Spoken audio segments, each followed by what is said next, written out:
Hello everyone, I'm Renown Zero, and we are back again doing a small indie comic showcase, doing a little bit of a different type of video, but we're also going to react to the Q1 update that was put out by Eric July for the Rippaverse, as well as talk about a game that is going to be releasing this year, a retro title that's been remastered, and you'll find out what it is. We'll just get into it right away here, starting with Yaira number 2's pre-order collection. 34 days to go, sitting at over 6,029 books, 205,000 total sales. Now, of course, this is the most inexpensive book that has been released from the Rippaverse. It is a 56-page book drawn by Deborah Carita and written by the Soska sisters, the follow-up to Yaira number 1. You can obviously get this at $13 for the Mark Evans cover D, but if you want to get different covers, like more limited ones, Kanan White did cover A, Joe Bennett did cover B, Will Conrad for cover C, which is usually the more foil cover, and so on and so on. You can get a bunch of other merchandise. We're going to move on to, of course, Bloodroot number 1, ending in 4 days, 14 hours, sitting at just over 12,000 total books sold, with over 674,000 in total sales, almost reaching that 675,000 in total sales mark. Again, a very inexpensive product to purchase would be the black and white $15 edition of Bloodroot number 1, and of course you have your normal color editions by Kanan White. Of course, always doing an amazing job with cover A. Mark Evans with cover D, if I remember correctly. We also have VK Chapter 1 from Mugen Lord, crossing that $5,000 mark on his campaign. Congratulations again, my friend. Like I said, onwards and upwards, and I believe that you'll reach somewhere between 10 and 12,000, which I hope you do. I want to see more of this universe after all the talks we've had about this, and you seem like a very passionate guy, and I can't wait to read VK number 1. And of course we have Phenomenova issue number 2, close to its funding goal. I really want this to be funded because I really enjoyed Phenomenova issue number 1, Lightning Strikes, and I believe that Von Coleman deserves all the success in the world for this to be funded. Just a reminder, we will be having Von Coleman on at 9 p.m. Eastern Standard Time to talk about issue number 2 down to the core, as well as what his plans are for the future with this book series. So you, of course, can get different variant covers. This is, of course, will be the mass cover, which will be available always later on. But if you want to get anything exclusive to the campaign, you can get the Mal Ruby cover, the Mariano cover, which is the cover I went with personally, and this is the other one, Don Edwards. So get that catch-up pack, guys. If you haven't read issue number 1, it's a fantastic issue with friendships, fatherhood, great father figures in this, great action, great storytelling. Get in on this. We're going to move on over to the Q1 update from the Rippaverse put out by Eric July himself, and we're going to just discuss and take a look at it. What's up, Rippaverse fans? If you watch the Rippareveal, you know that we have a lot of things on the way. This will be our biggest year yet as far as releases, considering all of those announcements. I wanted to give you guys an update for this first quarter of 2025. As you know, Rippasen's Achromatic Chronicles Green by Jay David and Eric Hodson just ended its campaign. Really the only 120,000 sales and over 3,000 books sold. Great job. Congratulations, Jay, on another successful campaign. Thing that we're waiting on are those CGC Signature Series copies. We anticipate that they'll get here sometime in February, and that's when we'll start fulfillment. And that's despite all the haters claiming that Rippasen was going to be a flop and that this book was going to flop. It won't take that many days to get all of those items out to you. Of course, Yaira number 2 has officially launched, and you notice that it's a beautiful Kanan White cover. That's the one that I went with personally. It's much shorter in duration for its pre-order window. Shorter collections are the way moving forward, as we have plenty of books to release. So Yaira number 2 is expected to fulfill later in February, very early March at the absolute latest.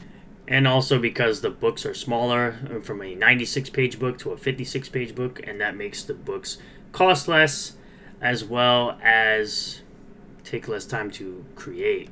Going into March of this year, you'll see that we'll have several collections active. Be prepared because our release schedule is going to be very consistent. You're going to have in my opinion, I think it's going to be ISOM 3, Salvage PI, and Norfolka.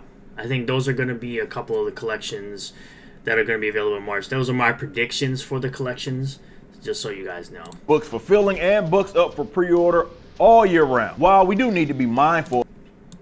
Best cover, by the way, for Gooding. That Will Conrad cover was absolutely amazing. While we do need to be mindful of our release schedule, no project gets in the way of another, as they all have these different creative teams working on each of them. So each month there will be something new going up for pre-order, and simultaneously items will be getting to the customers. I forgot what his YouTube name is, but shout out to him. Shout out to Jack Lloyd too. To the customers. We expect collection numbers to be impacted due to the frequency of releases, variety of selection, as well as the pricing. Our diehards will reserve those rare. Good old Weapon X with his Horseman CGC looks beautiful. That's actually the cover I went with for the Horseman. Items within the collection windows, and some of the others will just get around to buying it later. We're fine with it either way, and we appreciate you as customers. Other good news is that our 2 statues are still on schedule. We expect the McFarlane Toys Yara statue to arrive sometime in late February, and those will begin fulfilling immediately. The Iron Studios Young ISOM statue is actually ahead of schedule and should also arrive in February. There could be some exceptions, give or take, but it should be in the hands of the customer. I'm really looking to see if he's going to do like an Alpha Core like set for Iron Studios as well as Horseman, because that one Horseman cover looks like it could be made into a statue. That Horseman, the Horseman #1, the cover that was shown in the Rippaverse showcase. Customers by the end of the first quarter. We hope to have our new membership platform ready to go at some point this quarter. We are building it from the ground up with a lot of new features, and the devs have been working hard on it since we launched the new website. And finally, we are cooking up some new things with Rippaverse Studios. That's probably the thing I'm most excited about over everything else. More animation is always good. It's always good. It's always great. We haven't hit that 5,000 member mark quite yet to guarantee that full episode of The Horseman, but we could get there quickly with our new membership platform. I'm so excited for this year, if you can't tell. Seeing everybody nerd out about the Rippaverse just makes my day. And though the Rippaverse had plenty to look forward to, we have other books that you'll want to look forward to as well that we haven't said anything about.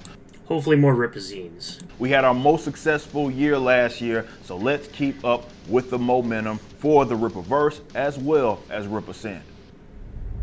Thank you. With Ripascend, I'm waiting very patiently for Mighty Golden Patriot from Yellow Flash and Dillard Draws, or John Dillard. John Dillard's pencils are phenomenal. That man is so talented. But the game that I was referring to was, of course, Lunar Remastered Collection, which launches on April 18th, available both physically and digitally. I will be picking up a physical copy of this game, probably for the Switch, but most likely for the Xbox. The Lunar Remastered Collection will launch for PlayStation 4, Xbox One, Switch, and PC via Steam April 18th, Gung Ho Online Entertainment announced. I don't like the fact that they made the digital version cost $5 less than a physical edition, but that's neither here nor there. The physical edition will be available exclusively for Amazon for $54.99, which will come with reversible art that includes illustrations from Lunar Silver Star Story Complete, as well as Lunar 2 Eternal Blue Complete, both illustrated exclusively for the Lunar Remastered Collection. So I'm very excited to dive back into these games, to replay these games. Dive into the enchanting worlds of Lunar Silver Star Story Complete and Lunar 2 Eternal Blue, two beloved JRPGs that have captured the hearts of gamers for generations. Lunar Silver Star Story introduces Alex, an aspiring dragon master who bands together with his friends to combat the perilous emergence of the Magic Emperor and stop him from taking over the world. Now, I would say my favorite thing out of all this was the fact that they did include the classic graphics, which was awesome, because I would love to go through and look at the differences between the remastered graphics and the classic graphics, which is freaking amazing. Choose between classic or remastered mode, an option that allows fans to travel back in time to the game's PS1 releases or see them in a new light with widescreen support, revamped PS1 pixel art, and high-definition animated cutscenes. And they have Japanese and English subtitles and language settings, which is also cool. Save time and speed through battles with a flip of the switch. Yeah, they always do this with these collections. Usually they give you the option to kind of speed through battles. I mean, they've done this with the Final Fantasy VII ports, and they've done this with the Final Fantasy VIII remasters, and also the 10 remaster, I think, had it as well. So that's nothing new on that or out of the ordinary. So these are the things I'm very excited for coming this year. I completely forgot that this was coming out. Like, there's a lot, like, I'm so focused right now on my backlog that I forget about new releases that are coming out. But Lunar is a special release for me. Like, the original, like, playing the games on the PS1 were absolutely phenomenal. I wanted to replay these games, and I can't wait to dive back into this. I cannot wait to dive back into these. So I thank you all for checking out this video. I really do appreciate all the new subscribers, returning subscribers, new viewers, and returning viewers. If you do like this type of video, hit that like button. Comment below what you feel about this. Will you be picking up the Lunar Remaster Collection physically on April 18th? Let me know if you'll be picking up anything from Rippaverse, of course. Let me know what you guys are excited about for the Rippaverse moving forward. If you are a Rippaverse fan that watches my content, I appreciate you for being here. Subscribe for more, hit the bell for notifications, set the bell to all. That way you'll get a notification anytime I post a new video or go live on the channel. And as I said, as a reminder, I will be having Vaughn Coleman on at 9 p.m. Eastern Standard Time today to discuss Phenomenova issue number 2, down to the core, as well as the future iterations of his comic book series. And I'll see you all on the next one. Peace.